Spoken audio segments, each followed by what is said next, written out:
Mother's Day looks a lot different this year.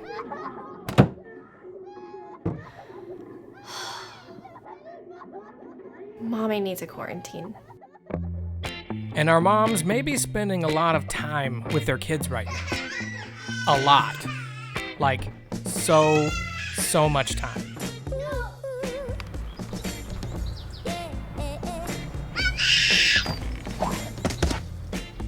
And even though they love their kids to the moon and back, Mommy! Where are you going? sometimes moms need a little alone time. Mommy! You know, to recharge. Go talk to Daddy.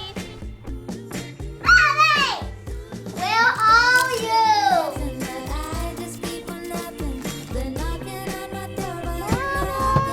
Are you in there? Mommy! We can see you. Up and up! I just wanna lie in the sun. Whoa, lie in the sun. But no matter what's happening in the world, their favorite way to spend time is with their family. But now my only word is now, and my only word is when I'm by your side. In good times, in hard times, Mom! You're breaking everything!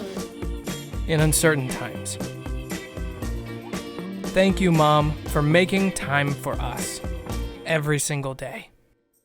Dear Heavenly Father, I thank you for today. I ask that you would watch over us as we go to bed and rest, that you'd speak to us in Bible stories and speak to us in our...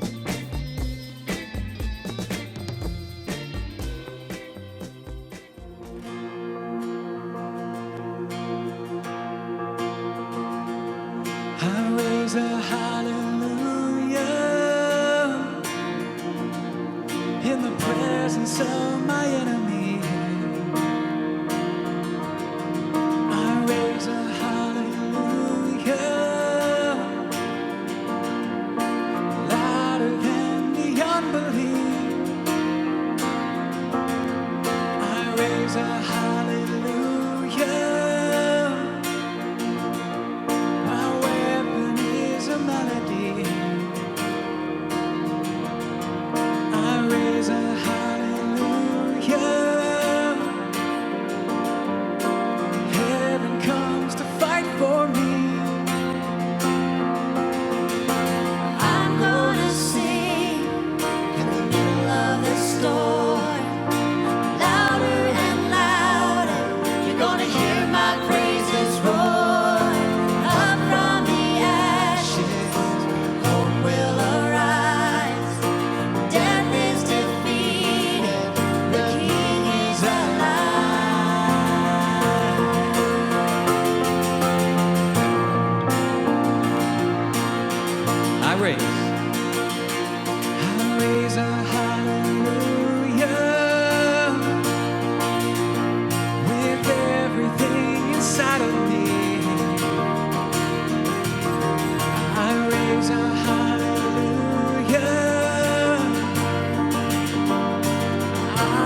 comes up to you. We praise your name.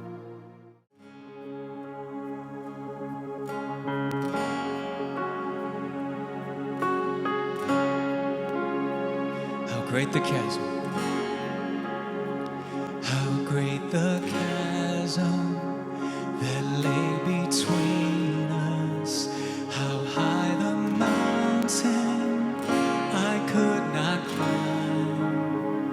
In desperation, I turned to heaven and spoke your name into the night. Then through the darkness, your loving kindness tore through the shadows of my soul.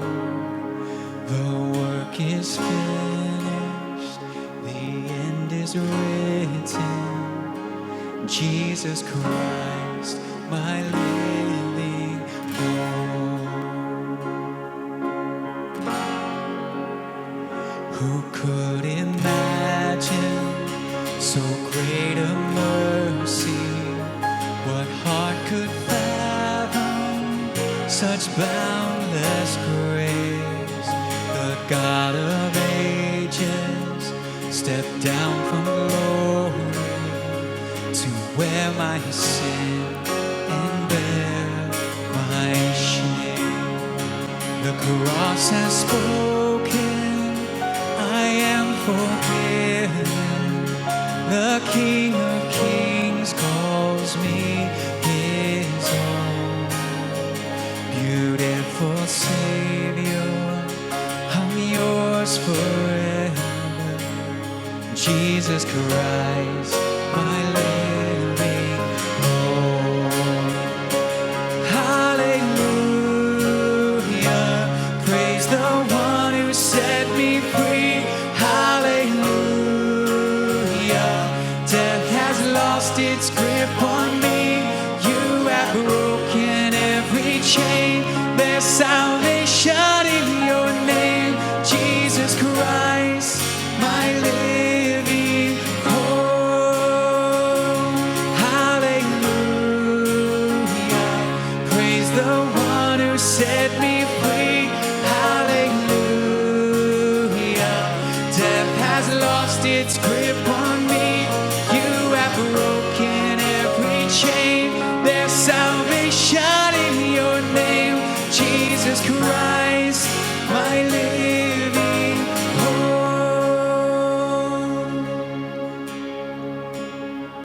Then came the morning that sealed the promise. Your buried body began to breathe. Out of the silence, the roaring lion declared the grave has no claim on me. Then came the morning that sealed the promise. Your buried body began to breathe. Out of the silence, the roaring lion declared the grave has no claim on me. Jesus, yours is the victory. Whoa, hallelujah, praise the one who set me free. Hallelujah, death has lost its grip on me. You have broken every chain. There's salvation in your name, Jesus Christ, my living hope. Hallelujah, praise the one who set me free. Hallelujah, death has lost its grip on me. You have broken every chain. There's salvation in your name, Jesus Christ, my living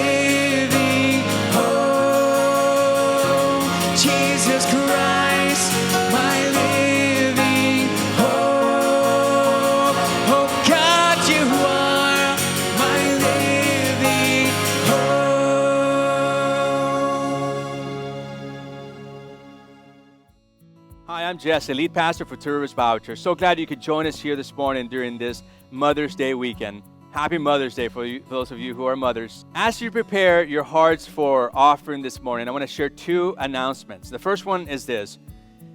Lord willing, beginning of June, we will be able to reopen this facility for worship services. Still having online services for those who are the most susceptible. During that time, we're going to have social distancing. We're going to distribute the chairs in such a way that people can have that social distancing. Yet all the while, too, we're going to do CDC guidelines. It's going to be an exciting time to actually be able to meet once again, to see each other's face, and to celebrate our risen King together. Now, all this is predicated upon the condition of COVID-19 here in our city. If we continue to have this positive trend in our city, I expect there will be a thumbs up to go in the beginning of June. Now, we'll be monitoring the situation, so keep connected to and dialed into social media, our website. You can call the church for more information as it'll be delivered across the month of May. This coming week, the small groups are going to be meeting as a approach that we have of gathering on a gradual basis. And so small groups will meet this coming week. So if you are connected to a small group, get with your small group shepherd just to see if they're meeting, if they're not meeting, and when they're actually going to meet this coming week.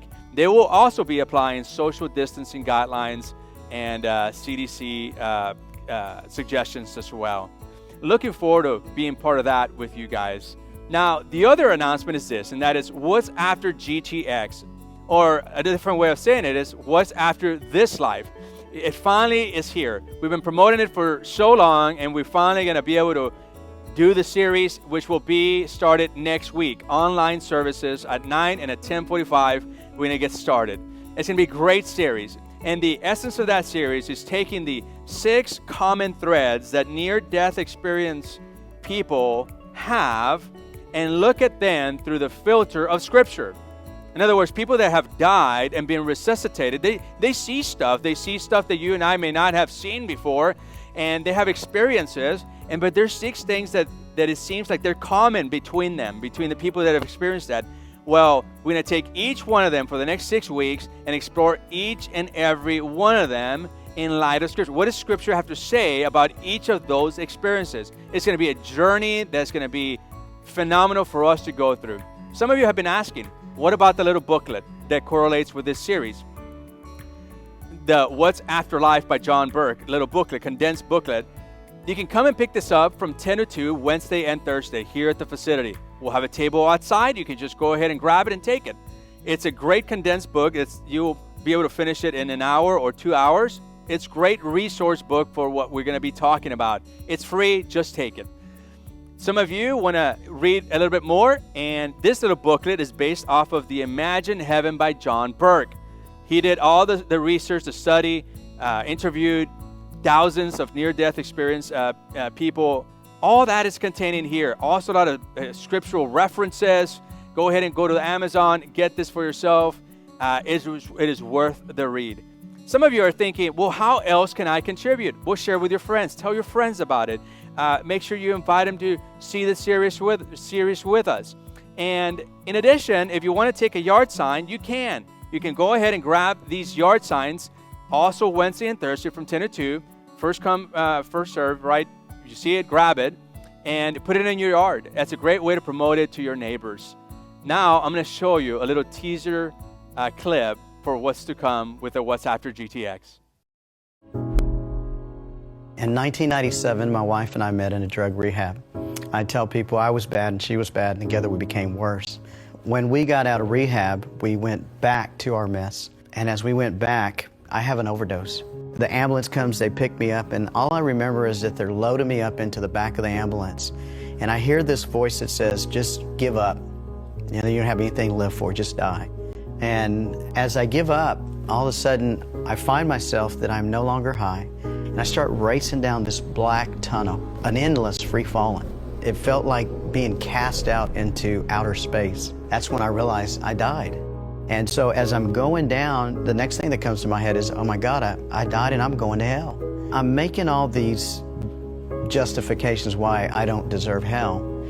it seems like it starts going faster and faster. When I realize that there's nothing I can do to turn it around, I get to this place of desperation where I cry out to the Lord. And all of a sudden, the Spirit of the Lord comes down, and I feel the presence of God. There was a sense of peace that came down right beside me. It's almost like He interrupted the process of me going to hell. It's just me and God now having a conversation. And He says, Paul, what have you done with the life that I've given to you? And so as I'm thinking, what's the right answer? And it was right then and there, God and I began to look at my life. My life flashes in front of me, as big as the sky. And everything I had did in secret and open, good or bad, was flashing right before me. It was at that point that I realized that I didn't have any relationship with God. What a sinful man that I was. I said, God, I don't even want to come back. As a matter of fact, if you want to send me to hell, it's okay. But I don't want anybody to come to this place. This place is not for people. If my life is to sacrifice so that nobody comes, then just let me come back and tell the world. That's all. It was then that when I made that decision and told God, just give me one more chance. Let me come back. Bam, I wake up and I'm in the hospital with the IVs. I said, from this point forward, I said, I'm going to serve Him.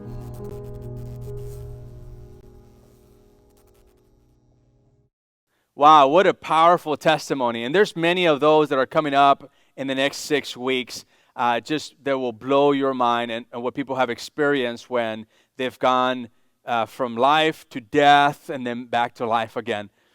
I want to turn the corner here and just say Happy Mother's Day for all those of you who are mothers, who have been mothers, or somebody calls you mother, or maybe even you have somebody who passed away, a child maybe, and will one day call you mother once again. Happy Mother's Day. Now, I got to recognize, we all have to recognize that 100% of the people that are watching this morning are not mothers. But every one of us can thank a mother or a mother figure. Now, I want to ask you a question, and I want you to raise your hand for me. If some mother went through labor for you, I want you to either raise your hand or stand up or do something, right, to acknowledge that that's the reality. You see, it's 100%. All of us have had a mother gone through labor so that we can be delivered, so we can come into this world. And it's because of that we have to honor parents, Ephesians chapter 6, verse 2. I want you to go there. Ephesians chapter 6, verse 2. This is how you can thank your parents. Honor your father and mother. This is the first of 10 commandments that ends with a promise. So he's saying, this one command has a promise attached to it, a guarantee, and God is a promise keeper. So what is this promise He's going to give? And this is the promise. If you honor your father and mother, you will. There's a certainty, there's a promise, there's a guarantee. You will live a long life full of blessing. And so Paul brings up this passage that is connected back to the Old Testament. He says, hey, listen, if you honor your father and mother, there's a promise, and this promise is this: you're going to live a long life. This as a general principle, you're going to live a long life with full of blessing. Man, who doesn't want to live a long life full of blessing? And yet there's this connection between honor father and mother and a life full of blessing. And so we got to look at that and recognize that for many of us, not all of us, but for many of us, because we don't honor father and mother, maybe that's the reason that we're not experiencing all the blessing that God has in store for us to experience. It's a challenging thought, isn't it? Why did God give this command? In light of the fact that every parent is flawed. Well, even Jesus addressed that in Luke chapter 11, verse 13. He says, just summarizing here, Jesus says, even the worst of parents knows how to take care of their kids.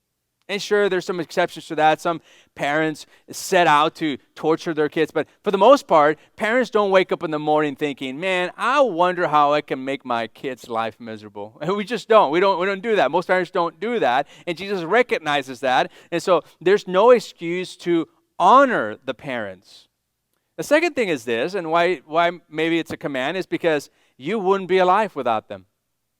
Have you ever thought about that? That maybe if your parents didn't exist, you wouldn't be alive, right? You needed your parents. The parents are the ones that made you, right? Oh yeah, we could say that God had made you in the internal womb of your parents, of your mom. Yeah, of course. But God made you, but he used your parents, and that goes to my third point. God chose their DNA to make you unique. It is their DNA that he used, and you are unique because he used your mother and your father.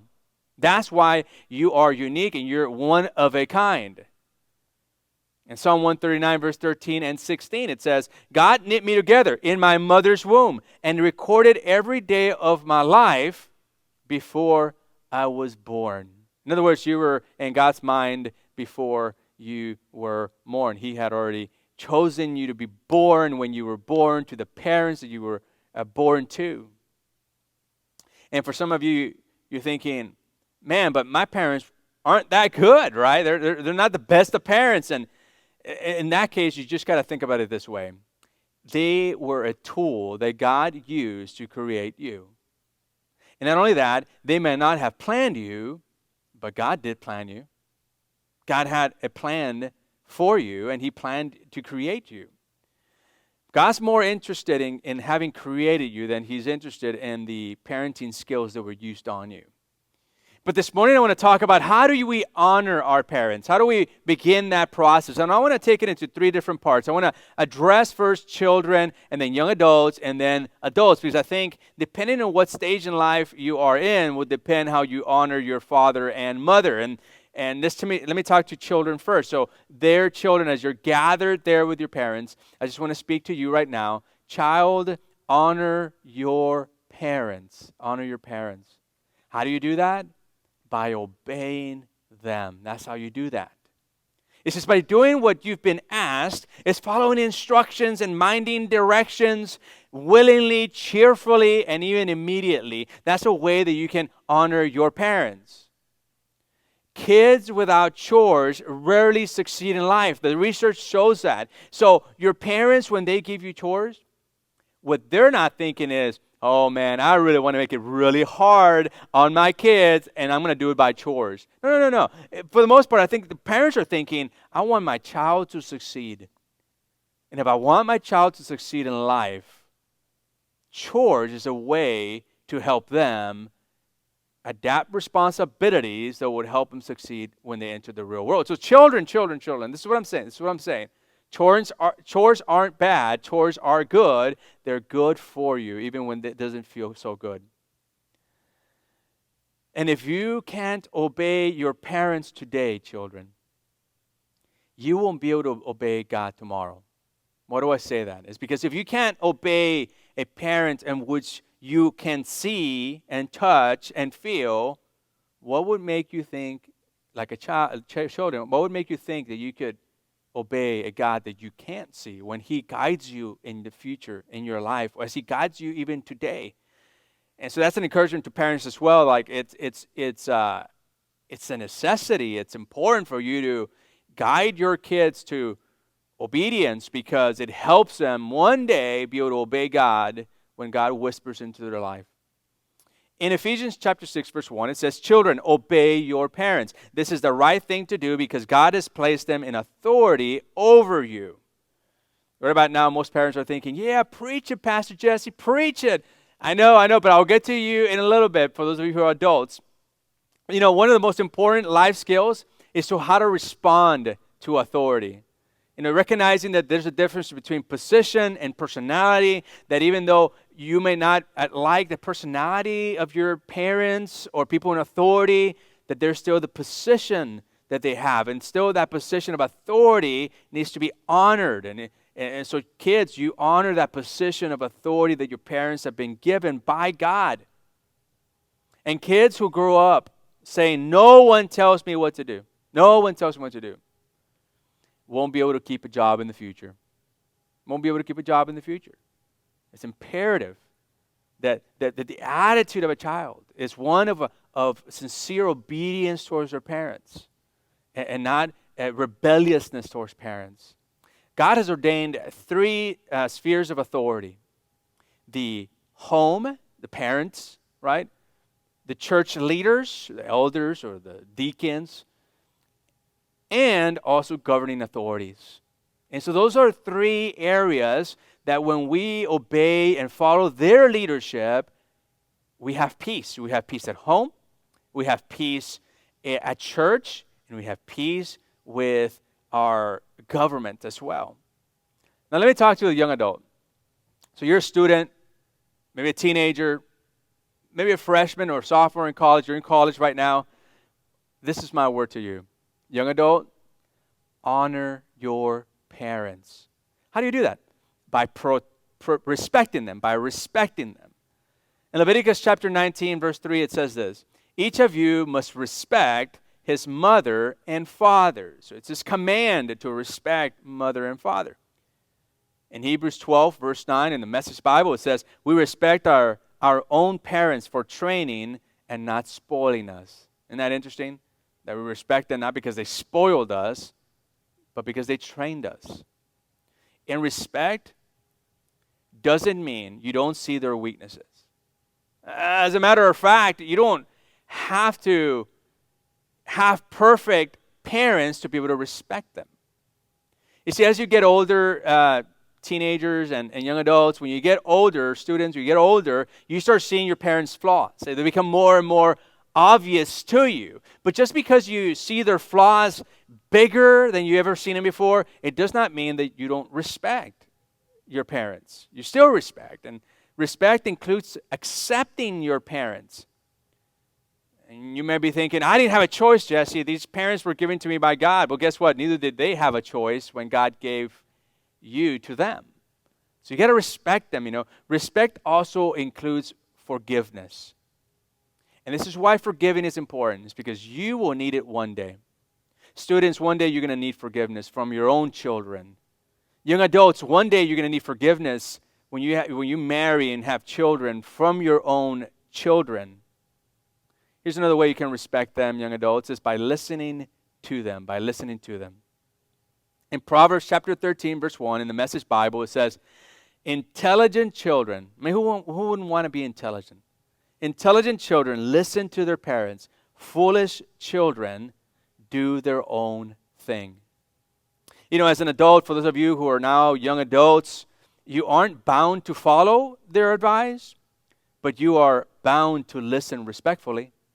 Now, I'm not talking about students like tweens and teens now. I'm talking about the young adults in college and beyond. I'm saying, you may not be bound to, you have to do what they say, but you are bound to actually listen respectfully to their advice. Even, I've seen this to be the case now that I've been here for over 14 years here in our city as a pastor, as a lead pastor.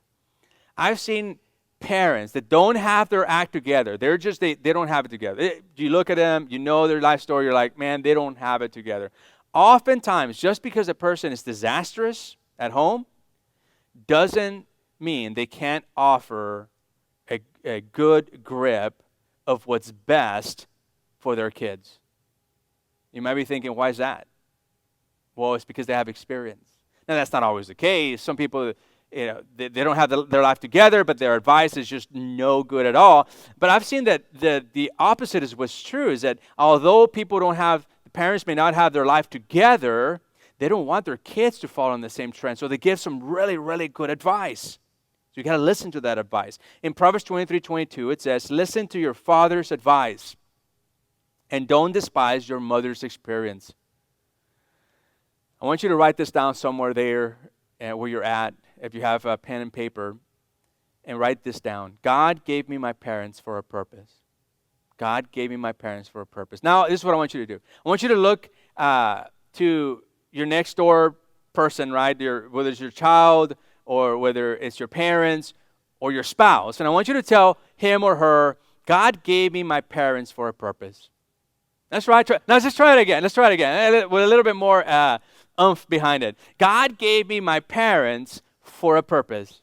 All right. Now, I want you to tell me the same thing you just told them. God gave me my parents for a purpose. Now, we've got to believe it, not just say it. Now I want to talk to adults here now. You have kids, you have your own, but you also have parents as well. Here it goes. Adults, honor your parents. Well, how do you do that? Let me give you 2 suggestions. By appreciating them. In Proverbs chapter 23, verse 22, it says, when your mother is old, show her your appreciation.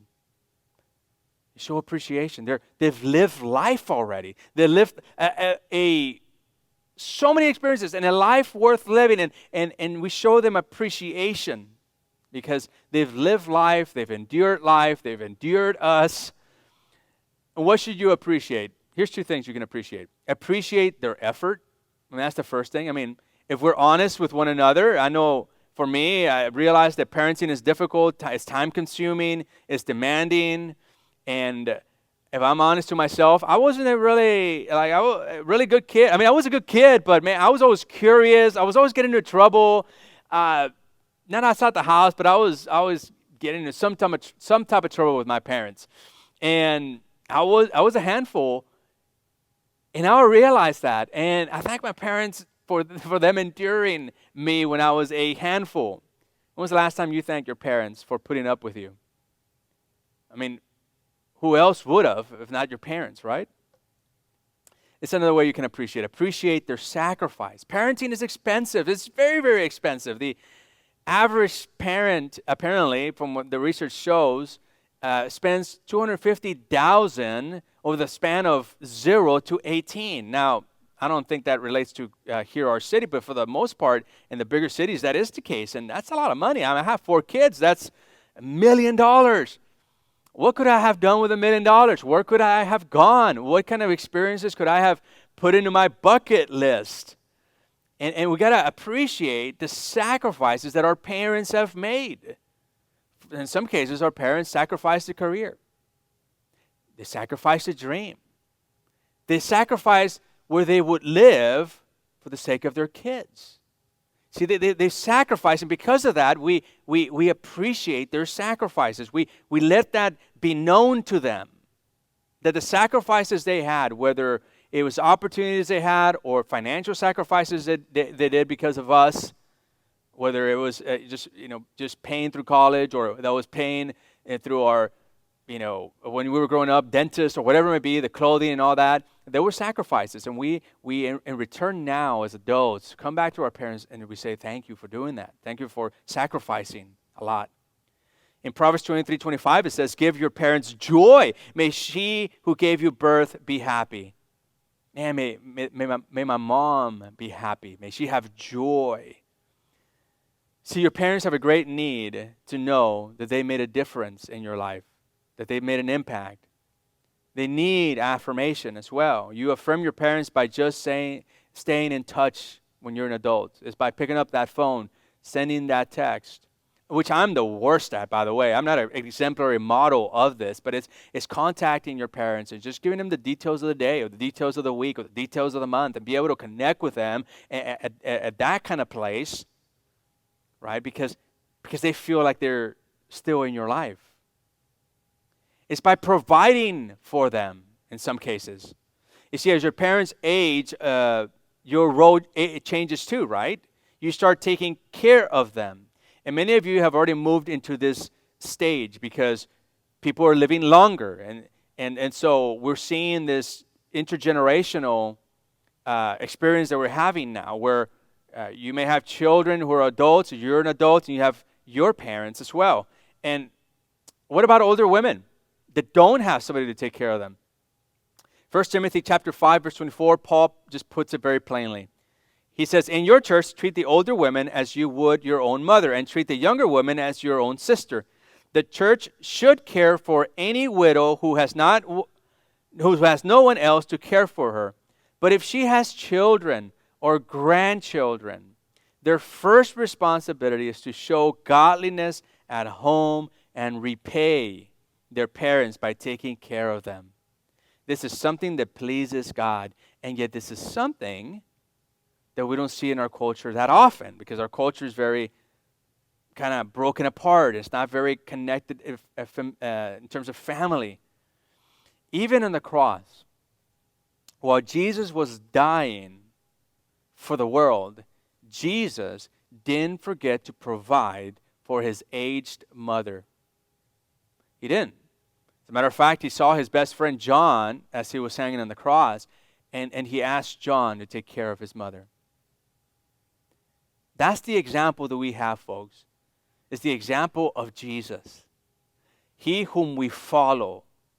We're disciples of Jesus. We're Christ followers. And so we ought to follow the example of Jesus himself as he, in his tenderness, took care of his mom. In 1 Timothy 5:8, it says, if anyone doesn't take care of his own family, especially his immediate family, he has denied the Christian faith and is worse than an unbeliever. Man, that is one of those passages that just hits you. Now, to honor means to understand their significance. How will you honor your parents this week? How are you going to honor them this week? Here at the church, I want to just say that we want to honor our mothers-to-be. If you've been called a mother, if you have a child in heaven, maybe passed away before the child could be delivered, you have a child in heaven as well. You're going to be called mother one day.